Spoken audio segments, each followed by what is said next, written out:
Hey, thank you so much, especially to everyone who finished lunch early so that they could come here. And if you really want to come a little closer, the front rows are vacant, so feel free to move up. It's like your old school children afraid of the first few chairs.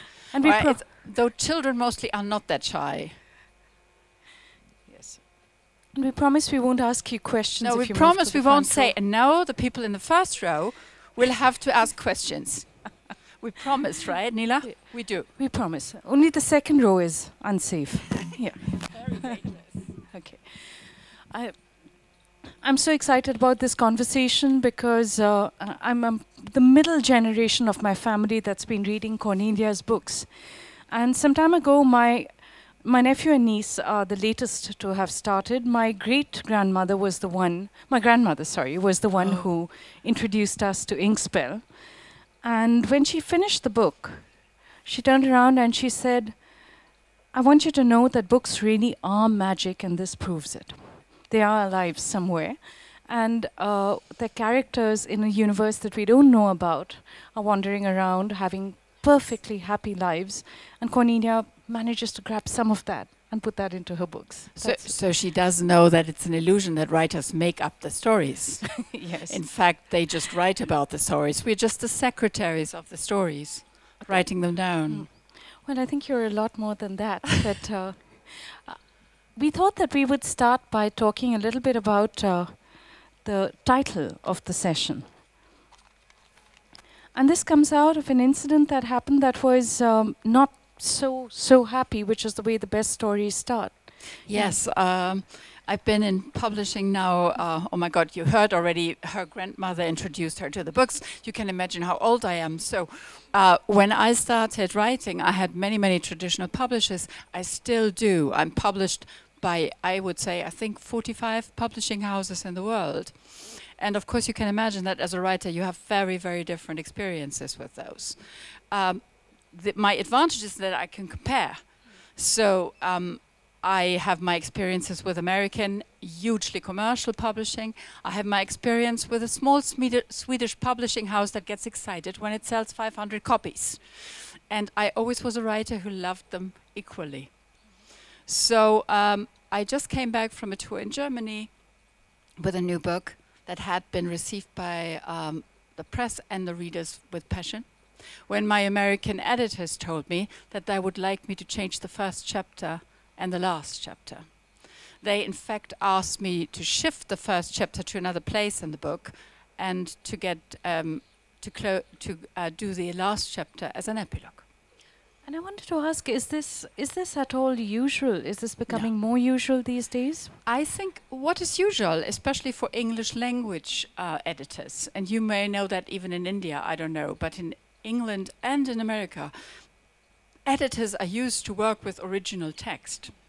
So the situation that you work with a translated author, I write in German, and who already has been through editing and has an agreed version of the text, is very unusual still for American and UK publishers. So they get very upset when you don't ask for their input.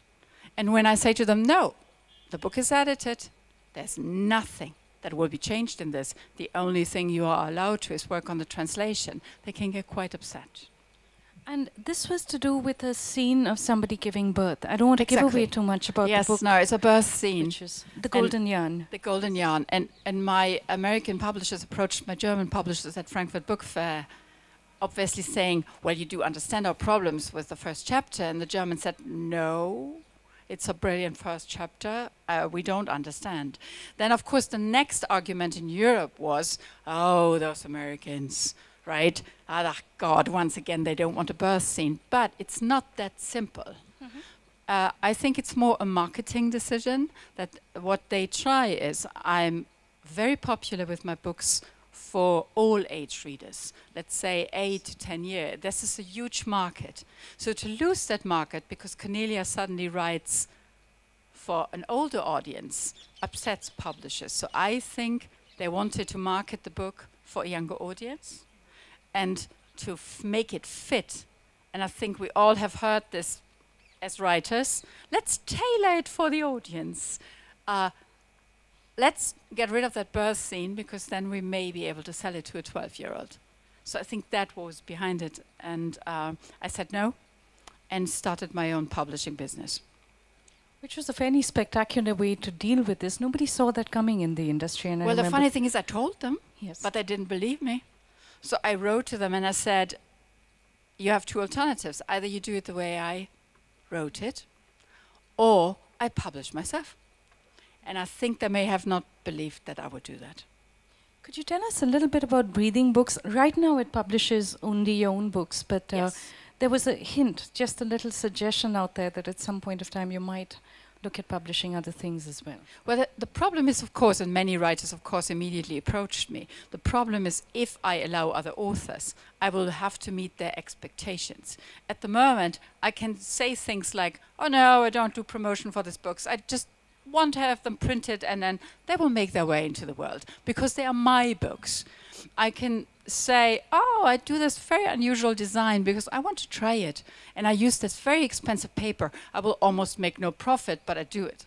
So this is all my decision. If I pick up another author, it will become much more tricky because they may question these decisions. So at the moment, I think more of a collaboration with other illustrators. I, for example, last year met a wonderful young illustrator in London who is Indian and does illustration in the tradition of your miniature paintings, which I find to be fascinating. If I, for example, wrote a modern fairy tale and would ask her to illustrate, that would be fantastic. I think it's very hard to get that published, but I could do it. So I think I will probably first of all work with visual artists and illustrators because they are used to just be hired for a task and accept a proper salary, but they don't expect huge sales, which can be a problem with an author. And I was thinking of how unusual this is because we have a lot of examples of authors who decide at some point that they're going to run their own bookstores. Yes, but that's true, interesting. And they do it. And they do it. But an author who turns publisher, that is a rarity. I mean, that's not something that happens. You know, I was not aware of that. So when I decided, I said, okay, I have to do this really fast because I promised my readers they will have the golden yarn in their hands until the end of 2015. By this time, it was May. So how do I print a hardcover? How do I get distribution? How do I do the proper design? That was not the problem. I've been working with the design of my books for a long time, and by now my international publishers often use the design I develop myself. So that was not the biggest problem, but you have to get a line editor. You have to get somebody who reads a text. You suddenly realize about all the tasks that publishers do know about. So we did a learning curve that was massively steep. We had, of course, printers being too late. We had Thanksgiving Day, suddenly our books being stuck at the borders from Canada to America. I think I learned a lot about publishing in these few months, much more than in the last 25. But it was also such a magical experience to suddenly have your book in your hands and to read the first tweets that say, oh my God, this is a thing of beauty. Because that's what I wanted to do, a beautiful book. And that's what you said about it as well. You said you wanted Breathing Books to be something like a sailboat, not an ocean liner. Yes. So something that's responsive to the environment and that takes on one project at a time. And you don't have to actually do something that you don't really want to. No, That's and of course it starts, you know, we signed up with a big, powerful distributor in America. So of course the first emails were like, okay, so when do we get the next titles? And what will you do as promotion? And I thought, wait. I did not jump off the ocean liner to climb onto the ocean liner again. So yes, luckily, of course I'm privileged because my name is already established and I have many publishers all over the world. So if I lose the American market, I lose the American market. I can live without that. Okay. And in that I'm very stubborn. If I lose it, I lose it. But I want the sailboat, as you say, because I think that's a problem of many writers nowadays, that publishing is so hugely commercialized by now, and that many publishers, in fact, secretly dream of doing movies, because they think that's probably the proper way to earn money. So you have ridiculous tailoring of texts, ridiculous demands on young writers. endless touring. No, write this book for this and this age group. No, put a boy in, because boys sell better than girls. You have something that I think does not go along with art and does not go along with the art of writing. Because in some ways you become a word prostitute. That's what they try to make you into sometimes. And I think at some point as a writer you have to say, no, what am I doing this for, right? I think what you're talking about is actually reinventing the industry. And one of the questions that I had to ask you was about the age categorization, because that becomes a little tricky. And when you're writing, and when you've been writing for the last 2 decades particularly, have you sat down to write a book and thought, this is for the 10 to 14-year age group? Do you think in that way? Do you ever think like this, Nila? No. Right? And every writer you ask doesn't think like that. But many young writers are so scared by the publishing business and feel so honored that they are published that they give in to all these demands. They tell them, no, this is for the age group 8 to 10, so evade these and these storylines and don't do that and that. And of course they cripple what creativity and imagination is. So I will not say this is a book for what age. Especially with my MirrorWorld series, I say to my readers, don't go through the mirror before you're 14. And then, of course, the 8-year-olds laugh at me and say, oh, God, I read this 4 times, Cornelia. What are you talking about? But at least you can, as a writer, suggest, and I'm sure you do that, some stories, you will find these things boring to an 8-year-old. Try to stay away from it. But put it on a book and say, this is for this age group. Cripples a story. And I think we heard a lot at the festival about the traditions of India and vocal storytelling. A vocal storyteller did not say, okay, all the ones between 5.5 and 7 can stay now, and all the others have to go. And then I continue to tell my story. This is not how it works. I think it gets complicated because we don't read that way. We certainly don't grow up reading in the appropriate category to our age. So I understand that as publishers, you have to do this to tailor it to the market and all of that. But I wonder, in the decades in which you've seen publishing change and grow, what have you seen that you've liked about the industry? And what have you seen that alarms you, perhaps? You've talked about some of it, but maybe just an overview, a quick overview. Well, the interesting thing is that the longer I am in the industry, I still find, and it sounds like a cliche, but sadly the cliche is true, that the most passionate approach to printing, to bookmaking, is with the small publishing companies. So the sailing boats produce mostly the books we love. It's very, very rare that a huge ocean liner publishing does allow to do that, because they have to feed so many people. Now you can imagine, if you have to do an entertainment program on an ocean liner, you will have to do it very differently from one where you have 3 or 4 people on a sailboat. So I would say for writers who like to not just feed a market and really work as artists, always look at the smaller publishing houses first. And that may be against your instincts because you long for the fame and the big sales. But the much more pleasing and growing experience is with smaller publishing houses. The interesting thing is they also still take the patience to build authors, which most big publishing houses don't do anymore. They do. They take a lot of time, and they tend to spend their resources on nurturing authors. We've seen a little bit now, we've covered a little bit about the industry from the perspective of publishers and writers, and I was wondering whether we should bring readers into the conversation. How many people here have read MirrorWorld? Okay.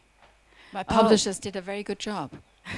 Perhaps, I think they're more familiar with the other books because MirrorWorld's taken its time coming to India. I was wondering whether we could first start with a little introduction to what MirrorWorld is like, and then talk about what to me was a new way of experiencing a book. I'm comfortable with ebooks. I'm open to every which way of reading a book that there is. It's fine by me. I love the physical book, but I'm open to different ways of hearing stories. I hadn't come across the MirrorWorld app, though, until very recently. And when I went through it, I wasn't expecting very much. I like MirrorWorld, I like its characters, but I thought that the app would be something like a visualization, you know? it would be cute and it would have little rooms that I might be able to explore. I didn't expect to walk through the mirror, so to speak, and find myself in another set of stories or in a world of linked stories set in that world that were opening up in a completely different way. And could you talk a little bit about MirrorWorld first? Just introduce it for people who are going to run out and get their hands on the books immediately. MirrorWorld, in a way, was our first breathing books before we even had the company. So I had been through, by now, 9 movie adaptations of my stories.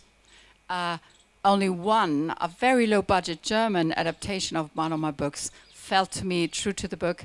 Otherwise, most of movie adaptations feel like you have been weaving a flying carpet for 2 years. Then they hand you back a napkin and say, oh no, it's the same, Cornelia.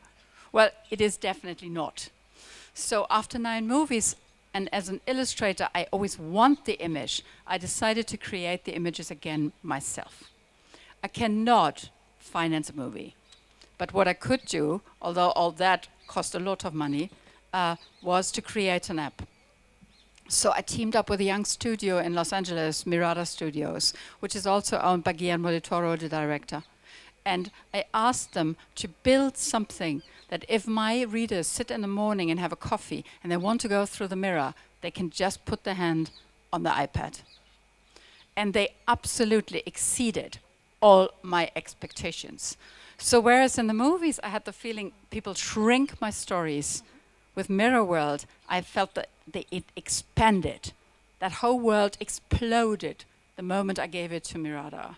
And when they presented the app to me the first time, I had to cry. Because it was such a visualization of my world, such a literary device, that it's interesting. I have shown it to teenagers in Los Angeles who would never touch a book. And I've shown it to curators at the Getty Museum. And you always get the same reaction. Complete enchantment. And that's what you want. And what I loved most is that book people love it so much. Librarians, booksellers ask me to bring it and show it, because I think it has an intimacy when you read and explore on an iPad that comes very close to what you feel when you read a book. And there's that one, I would call it a superstition, that illustration cripples our imagination. When did that ever happen, that somebody believed a thing like this? So as an illustrator, I of course am strongly against it, and I heard your books are very beautifully illustrated. By Prabhabanya, yes. Right, and I think illustration does jumpstart the imagination if it is done well. We just forgot about it. And the MirrorWorld app uses film, uses illustration, uses shadow play, all the tools to tell story. And I think what the wonderful thing is, digitally, you can create and recreate it over and over again. And my German publishers just put everything they could find in the app that works on paper. They put it on paper. And they did an incredibly beautiful paper edition. So the digital went back to the paper, which is very exciting. Thank you. Should we open this up to the audience for a little bit if anyone has questions, and then we can come back to our conversation. But at this point, does anyone want to ask Cornelia anything about her own books or about reading in general? I had a lot of questions about what it was going to be like watching the book change in this time. You know, not necessarily change for the worse, but we have a hand up there. One sec, I'm going to sacrifice my mic.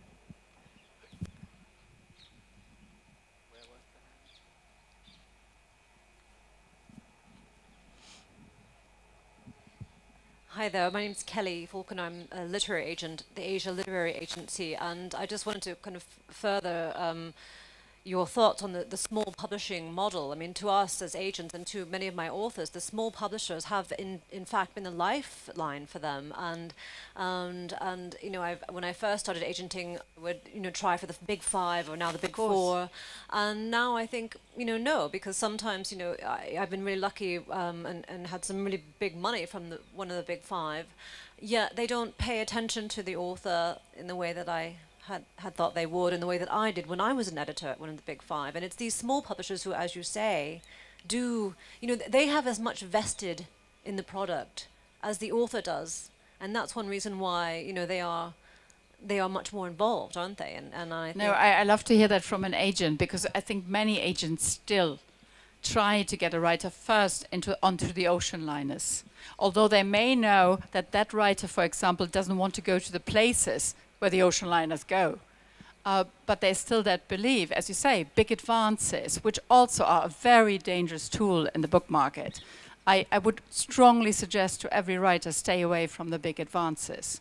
Because the funny thing is, right, it's almost as if you sell your soul and then afterwards they drop your book if it doesn't work. Whereas when you take the risk with the publisher, you already define the relationship with the publisher in a very different way. Yeah, hello ma'am, my name is Arjun. I actually went through your app and I was blown away by the different way of storytelling. Thank you really very much. interesting. But at the same time, with the advent of social media in the last decade and the proliferation of smartphones, attention spans has started decreasing a lot. So if we start promoting the digital media for publication, do you think it would really harm the conventional way of selling books in a way? And attention spans are anyway falling, so wouldn't it kill literature in a certain way? You know, my experience is just not the same. I look at statistics and they say you are right. Attention span is shrinking. We want the short form, right? But then I read in front of 2,000 people in a theater in Germany, and they all say, your last book was not as thick as the one before, Cornelia, why? And they're complaining. So I think the ferocious book eaters still want the big book. The problem for us now as authors is they also want it fast. So very often now from the publishing comes, so when is the sequel out, Cornelia? Can you write it in half a year? No, I can't. It takes me 2 years. So what I'm currently thinking about is a tradition of publishing that was done in the 19th century. You know, Charles Dickens, Victor Hugo, they published chapter per chapter. But they published in magazines. We don't have those magazines anymore, but we have digital forms. So I want to explore with Breathing Books to do some kind of sequel publishing that, yes, tells a long story, but tells us in smaller bites. And I may do that with a sequel to my Inkworld trilogy, because that is my biggest brand, and the readers are waiting. So maybe one can pull off a form that is both very I would love to work with illustration, work with the short form, because I do agree. I am myself like that. When I have my favorite TV show, I want the next episode on Saturday, right? But with books, they take such a long time when you do them properly and you research them. So maybe there's a way in between, by publishing in between, have the reader follow you on the literary journey, and then at the end, publish the thick book for the ones who want to wait. Thanks a lot. Thank you.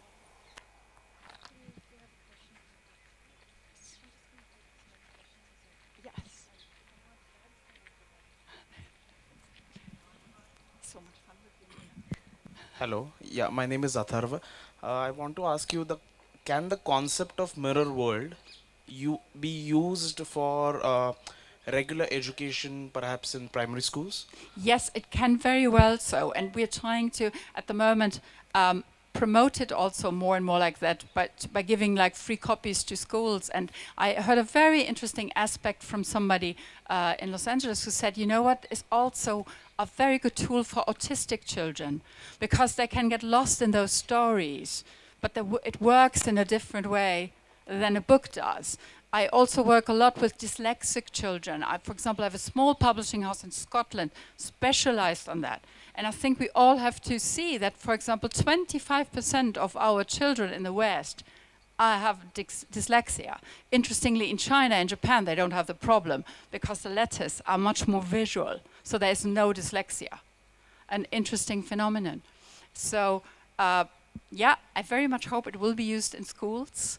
And the problem, I don't know how it is in India, but especially in Germany, you still have such an animosity towards technology and other media that I always feel like a prophet saying, no, movies, TV, and books are not enemies. They are siblings. They have to work together. but it's an interesting thing that in many traditions, it is still received like this. And I very much hope that this will happen in the future, that we embrace all kinds of forms, that children are taught to read, yes, but also to make movies and to work digitally, because the freedom of the digital work for children who can post their movies and their little images and things online and send it out is for me something so fascinating. And I see so many young writers emerge at the moment. I gave awards to 10 and 12-year-olds who humbled me with their short stories.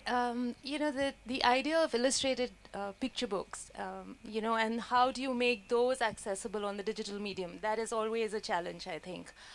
What do you think, you know, and I think all the ocean liners and the sailboats, everyone, publishers don't want to pick up picture books and publish them, and what do you think can be done to, you know, get parents to understand that this is such a beautiful thing, that they need to expose their children to it and all of that?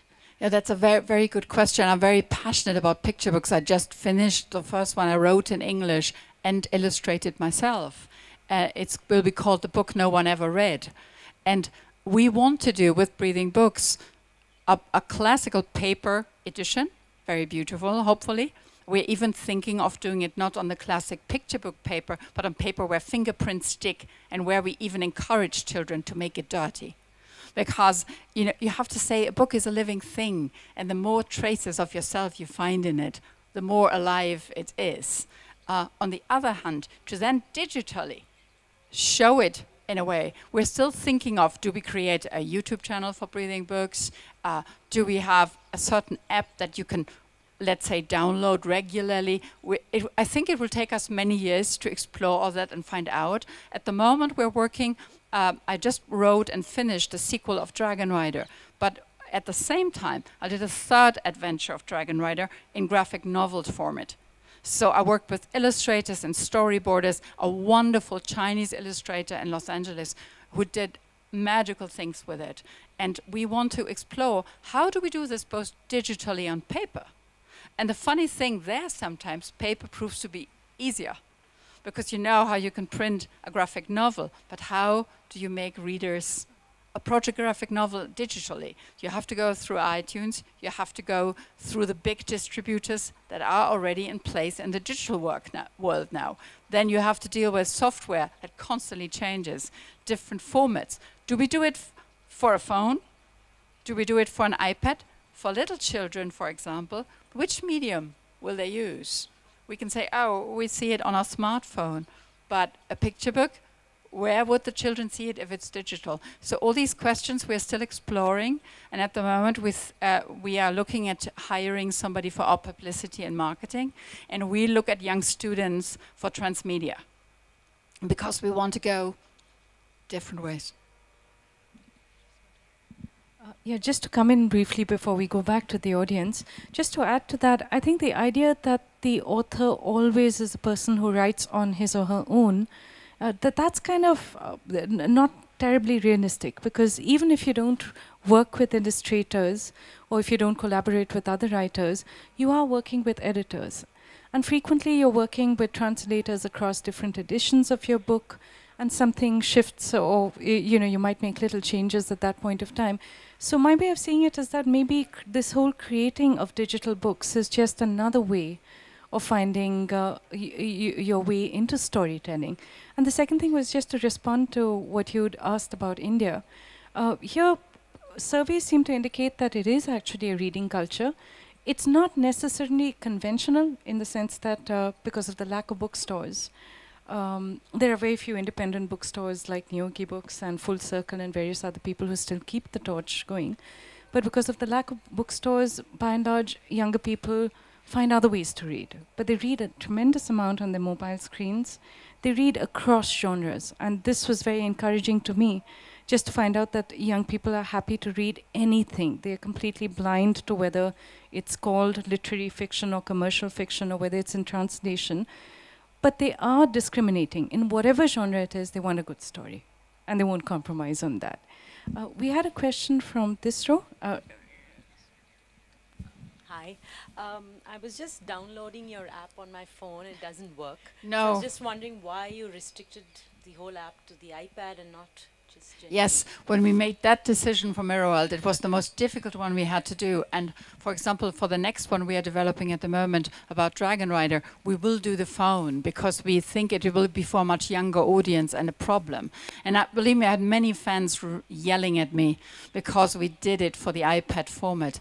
But at some point we got so ambitious with the art and with the elements we would use that we said, okay, do we say no compromise? We say no compromise. And the only thing that could pull this off at the moment is the iPad. Because we have such a stunning visual concept in it. I hope you see it one day on an iPad. That you need that space. You could not have done it on the smaller screen. It would just not have worked. And we made that really with heavy heart because we all knew how that would restrict the distribution of the app.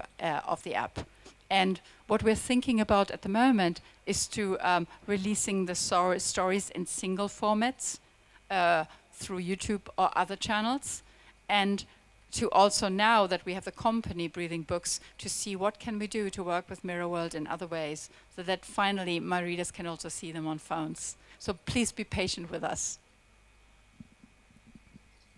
Do we have more questions from the audience? There's a question.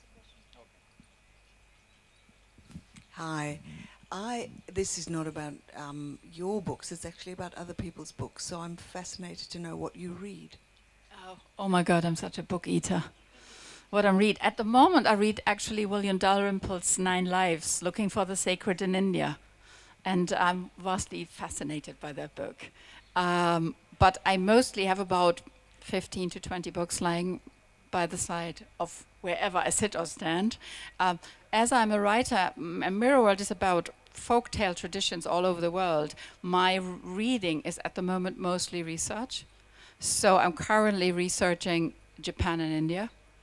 And I have to admit, I felt like a 5-year-old who knew nothing about her planet when I started to learn about Indian and Japanese history, because I think many Westerners have had that experience of complete and utter ignorance. And when you suddenly see that all the names that mean something for every Indian, every Japanese, every Chinese, mean nothing to us, great writers, artists, musicians, is that this world is still divided in so many ways, and that if we have to find ways to do that. And I think at the moment it does happen, that many people start also looking at the East again and trying to understand. And so I'm on a big literary adventure in that, because I looked at my shelves and I said, okay, so where's all my literature on India and Japan? And I looked at the shelves and I was like, oh, there's not much. So let's build a new library. And of course, wonderful for a bookophile like mine to use to build a new library. That's what I'm currently doing. But I still remember I talked to a friend of mine who works for the Getty Conservation Institute in Asia. And I said, Jeff, I want to write a book that plays with the folktales of India and another that plays with the folktales of Japan. What should I read? And he said, well, I'm sure you read, and he listed the whole thing. And I said, no. And he said, okay, we have to start at the beginning. So, yeah, that's where I am at the moment. Just a rider, if you're interested in Japanese literature, there's a word in Japanese called tsundoku, which is the pile of books that is by your bedside that threatens to topple and hurt you. Oh, that is fantastic. Yes, I'm fasting. I show you what I do to, that's what, I write by hand. And so the first manuscript book that I do always looks like this. And you see there's the sign for Japan and the sign for 4, which I had to learn. And I'm currently exploring the culture by reading and drawing. And I will do the same for India. But that notebook is in my hotel. It's absolutely fascinating to get this kind of insight into your process. And I was wondering, you'd written also the one category of people whom we haven't brought in during this conversation were booksellers. And I came across this absolutely fabulous thing you'd written about independent bookstores and how much you love them. And you said, I've noticed whichever country you're in, independent bookstores are magical places. The bookstore delivers a completely different thrill. You can find printed treasures we hadn't heard about.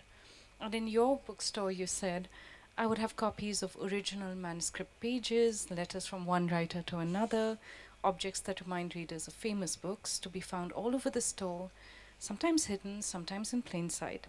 I would have shelves at the right height for children and books you can only get to by a ladder. And then I would have a flying carpet to sit on and a cave and a treehouse. Yeah, you see, I'm somebody who wants a lot of things. I did not mention the dragon. But you've never been tempted to start a bookstore of your own, and now that you're moving into publishing, are you looking at other worlds to conquer as well? Well, that is a very difficult task. I just talked to a few young women in Los Angeles who had opened their own bookstore called Pages. And I did a reading there, and I said, so how is it? And they said, the worst thing was to realize we cannot feed ourselves by just selling the books we love. So we have to compromise. We have to put books on the shelves that we may not even like, but we have to. And I think that's already quite a heartbreaking experience. I'm not sure I'm ready for that. You wouldn't want to do that. A fairly wise friend of mine who has been in Indian publishing for a while said that he felt that the only problem with publishing was that they departed sometimes from seeing themselves as a creativity industry, you know, and started to see themselves as people who sold books or who had a market and a marketplace. And I was wondering, we're almost running out of time, but before we get there, could you talk a little bit about creativity and publishing? Both, you've shared some examples from episodes where it's been difficult for you as a writer, you know, being pushed to perform or being pushed to write a story in a certain way. Were there times when it worked the other way around? Were there editors or were there experiences in publishing that opened up worlds for you? Well, I still have those experiences with... Did we do something wrong? We were praising publishers, so I'm not sure whether that was the right signal from my... Well, I still make that experience every day with lots of my publishers. The passion, the encouragement, the patience when you call and say, no, I need another year. I have to say I had it only with the huge publishing companies, that they were problems, and not even with all of those. I currently have excellent experiences with Random House and in America, and that is for sure a big ocean liner. And they on purpose picked up smaller books of mine where they know they can't make bestsellers of them, and printed them and made them with such love for the detail and the making that I was very happy about it. So as for the creativity, a friend of mine once said, Cornelia, never forget one thing. People who work with creatives are not creatives. That is nevertheless a very different thing. And I think we as writers sometimes underestimate the difference. Both as an illustrator and a writer, you have a different mind from a publisher. Even the most wonderful publishers, they do not create.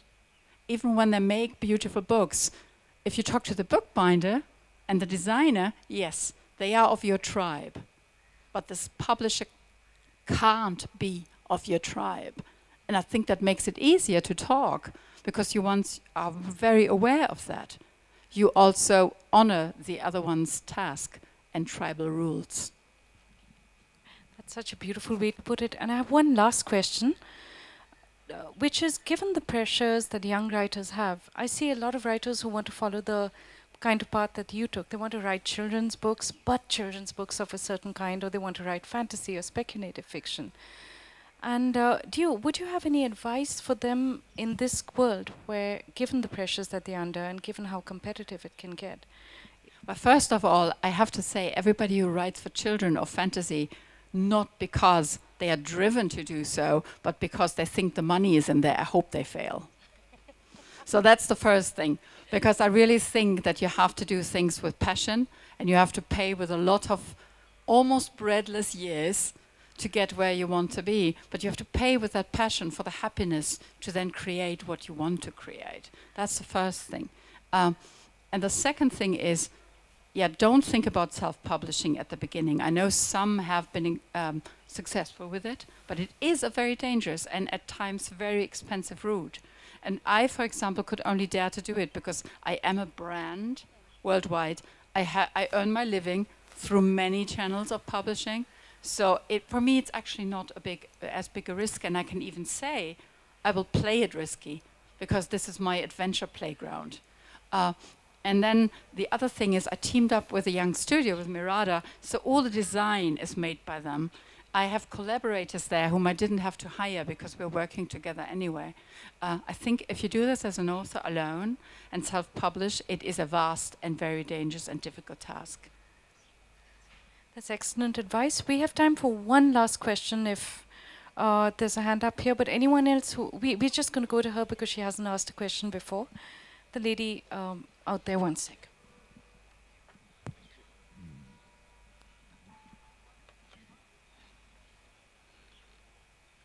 Thank you. Hello, Cornelia. I was just wondering that, like you said, that you have been publishing your books. So I have come across the word self-publishing. So are you actually into self-publishing, or you have developed your own publishing house? Oh, well, in a way, it is the same thing, right? I just heard lots of things from booksellers who said to me, we don't sell self-published books. We only sell books from a publishing company. But that publishing house can be one person. So I heard that advice from many authors who have successfully self-published, that the first step is you need to create your own publishing company. Whether you're the only one who packs the books and sends them out and does the design, nobody will ask. But no bookstore picks up a book that has no brand on it, no company, no reference. You need to get them into catalogs of distributors. You have to do all that. You can only do that with a proper setup as a company. And I think many self-publishing authors underestimate that. All right. And you were discussing that how an author can't categorize their books for a particular age group. So, and it is really difficult for them. But as far as I'm aware, that most of the companies in the UK, they really want their authors to categorize their books in a particular age group, and they stick to it when they ask for the authors, their writers, to fill up the marketing form or any kind of promotion forms. They always say that what kind of readership is going to get to this book. So how do you deal with that? Well, the good thing is, of course, luckily, as I'm published by so many publishing houses, I can ignore it and say, you know what? No, it's not a YA book. It's not just for children. I'm a storyteller, and storytellers always worked for all ages. That's the tradition we all come from. You can say that. They will nevertheless put you in a box. I'm still fighting now, even with Breathing Books, with my distributors, because they had put it once again in the 12 to 14. And you're like, no, it's older actually, and please don't put that on there. But sadly, that's in the bookstores. They sort the books like that. Even, for example, fantasy is slowly breaking out of that little strange genre that they used to be near to the science fiction, but it's still a problem. So I think you just have to deal with it and not be blind to it, because it will happen. And you keep hoping that readers will defy the categories often enough to make a difference. We have to cut it here. If you have questions, then meet us after the session. And just to say thank you to all of you for your questions and comments. Cornelia Funke, storyteller, magician, publisher. Same to Nila, and thank you for interrupting your lunch.